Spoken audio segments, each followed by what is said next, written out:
با گم میده. اونی من دور دیگه بدبخت. تو برام یکی دیگه میخری یا بابا؟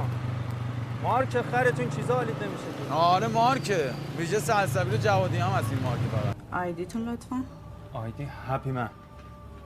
هپی من. آره اینجاست. شما چی؟ با من هنوز به گروه نشدم. ولی من میتونم تضمین بدم بی پدری. آره بی پدر. اصلا موبایل نخواستی. شمارهش که میتونی بدی. شمارهش رو. چه زود پسر خاله میشی؟ به شماره کفشت بده. شماره عینک بابا بزرگ. مزه. تو شماره من بده من بهت زنگ میزنم. چیکار داری؟ امتحان کنیم دیگه. شماره ملی تماشا الان. خوشت اومد ها. تو شماره تو بده.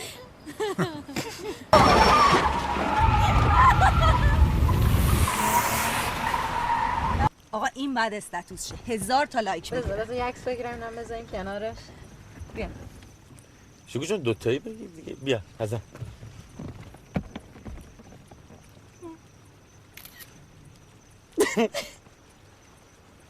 خب این عکس هم برات میفرستم داشته باشی.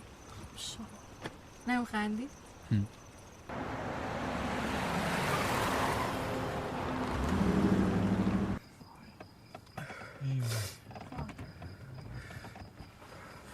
خون خوبه.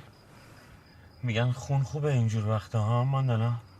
بچه یه دقیقه صبر کنی فکر کنی ببینیم چی کار باید بکنیم.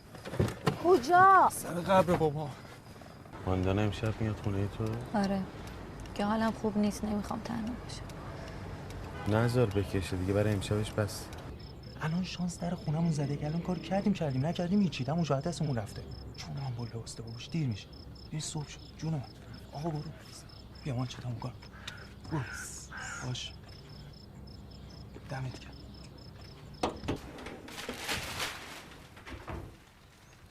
ما امروز رفتیم برای تعویض گذرنامه.